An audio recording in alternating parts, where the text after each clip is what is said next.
जय श्री राम, हर हर महादेव, जय मां विंध्यवासिनी। जैसा कि आज हमने पार्ट वन पार्ट टू आप लोगों से बात किया और खास तौर पे हमने निगेटिव ऊर्जाओं के बारे में बात करी कि क्या हकीकत निगेटिव ऊर्जा होता है। तो जैसा कि आप कोई भी मतलब कुंडली उठा के देखो, चाहे वो भृंगु संगीता को देखो, चाहे वो पराशर को देखो, चाहे वो आप केपी एस्ट्रोलॉजी को देखो या जैमिनी सूत्र को देखो, किसी भी ज्योतिष को लेकर के चलोगे तो उसमें हमारे जो बड़े बड़े ज्योतिषाचार्य हैं थे, जिन्होंने बड़ी बड़ी पुस्तकें रखी, जो बड़ी बड़ी रचनाएं की, उन्होंने ये जरूर लिखा है कि कुंडली के अंदर एक घर ऐसा होता है कि जिसको हम पिचास बाधा कहते हैं। और कौन कौन से ग्रहों का योग होता है तो ऐसे व्यक्ति को पिचास बाधा होता है। सबसे पहला नंबर तो यह है कि बिना ग्रह के आपको कोई चीज हो नहीं सकता। जब आपका ग्रह खराब होगा तभी आपके ऊपर तरह तरह की संकट आएंगे। अगर आपका ग्रह ठीक है तो आपको किसी भी प्रकार का कोई संकट ना आना के बराबर होता है।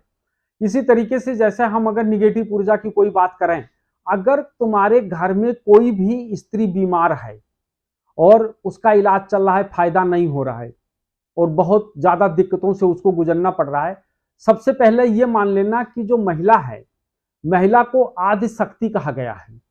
यानी पुरुष से कई गुना ज्यादा ताकतवर, कई ज्यादा साहसी जो होती है वो महिला होती है। और अगर महिला को किसी भी प्रकार से इस प्रकार का बाधा है तो क्यों है? जैसा हमारे शास्त्रों में उपरोक्त ये वर्णन मिलता है कि जब भी कोई महिला शादी से पहले अपवित्र हो जाती हैं तो उनको मां शीतला दंड देती हैं और उनको शीतला माता से दंड मिलता है और उनको हमेशा शारीरिक कष्ट बना रहेगा। शरीर में, पूरे बॉडी में दर्द का होना, भूख ना लगना, चिड़चिड़ापन हो जाना, मासिक धर्म में दिक्कतें आना, संतान का पेट में आना और मर जाना, पति के साथ ना पटना और हमेशा मतलब जो है उनके मन में निगेटिव चीज चलना, कभी खुशबू कभी बदबू आना, रात को सोते सोते चौंक जाना। ये सारे जो सिम्टम हैं, ये सारे सिम्टम उन्हीं चीजों के हैं जिसको हम निगेटिव ऊर्जा कहते हैं, उनका सिम्टम है। और उनसे शीतला जरूर नाराज है।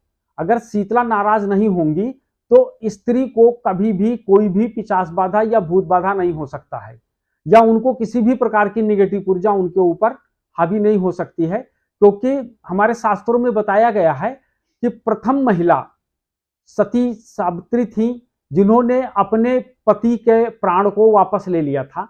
उसके बाद में कहानी आती है मां सती अनसुईया की, कि जिन्होंने ब्रह्मा विष्णु महेश को एक बालक का रूप दे दिया था, छोटे बच्चे का रूप दे दिया। तो इस तरीके से अगर देखा जाए तो महिला कितनी पावरफुल हैं, आप इनको शास्त्रों में देख सकते हैं। और इतना पावर होने के बाद भी उनको शारीरिक कष्ट मिल रहा है, तो इसका क्या कारण है? सबसे पहला कारण जो हमने बताया वही होता है कि जब उनका अस्तित्व भंग हो जाता है और उसके बाद जब शादी होती है तो उनको ये प्रॉब्लम जरूर रहेगा। इसलिए हमेशा उनको इन चीजों से हमेशा बचना चाहिए। दूसरा चीज, अगर इस प्रकार से आप किसी भी महिला के ऊपर कोई निगेटिव ऊर्जा है, कैसे पता करें हम कि इनके ऊपर निगेटिव ऊर्जा है और इनको किसी प्रकार से कोई बाधा या कोई भूत इनको पकड़ रखा है, ये कैसे पता किया जाए? सबसे पहला नंबर तो बहुत सारे युक्तियां हैं इसके पता कर, जैसे कि अगर इसके पता करने के बहुत सारे कारण हैं, मतलब बहुत सारी क्रियाएं हैं जिनसे हम पता कर सकते हैं, लेकिन एक क्रियाएं और हैं।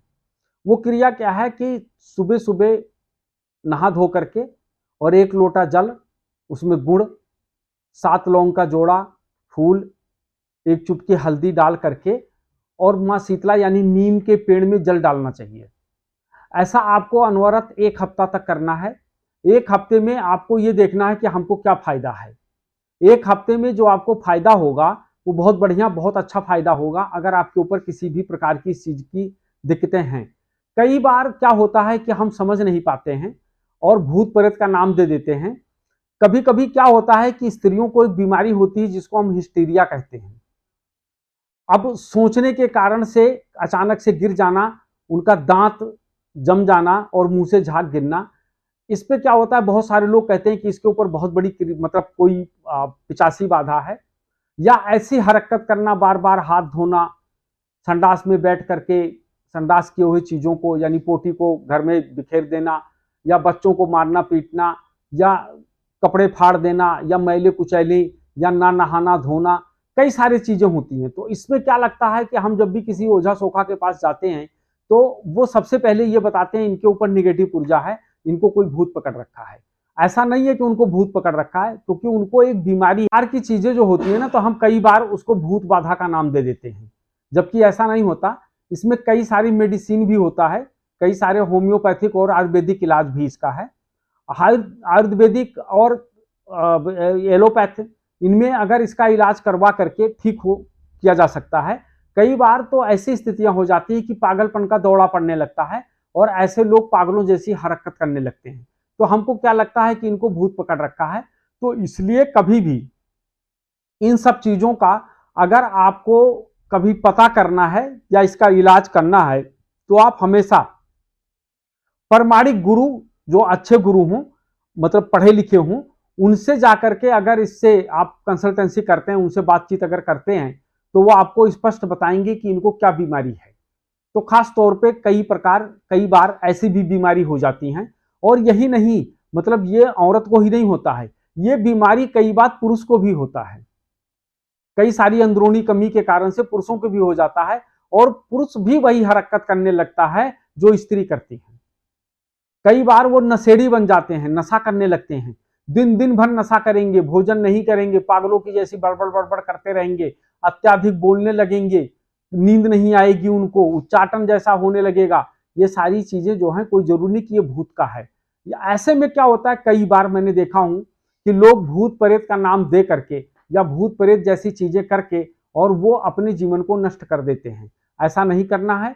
इसलिए आपके ऊपर अगर ऐसा कोई निगेटिव ऊर्जा है, किसी योग गुरु के द्वारा आप इसकी जांच करवाएं और वो अगर बताते हैं कि इनको ये बीमारी नहीं, इनको हिस्टीरिया से संबंधित बीमारी है, ये भूत बाधा नहीं है, तो आप उसकी दवा कराएं और पेशेंस बनाए रखें कि कम से कम इसको 90 दिन लग जाता है, मतलब जो है पेशेंट को मतलब सही रास्ते पे आने के लिए। तो आप थोड़ा सा पेशेंस रखें और इलाज करवाएं, ठीक हो जाएगा। अगर इस प्रकार के किसी को भी कोई बाधा है, कोई संपर्क करना चाहते हैं, तो जो हमारा व्हाट्सएप के ऊपर नंबर चल रहा है, आप इस नंबर को लेकर के हमसे संपर्क कर सकते हैं और अपने बारे में पता कर सकते हैं और आप अपना इलाज भी करवा सकते हैं, क्योंकि हमारे पास एक्सपर्ट लोग हैं जिनके जरिए ये इलाज होता है और आपको रास्ता बताया जाएगा। किसी भी प्रकार का कोई लूट घसूट या चोरी बेईमानी का काम नहीं किया जाता है। जय श्री राम, हर हर महादेव, जय मां विंध्यवासिनी।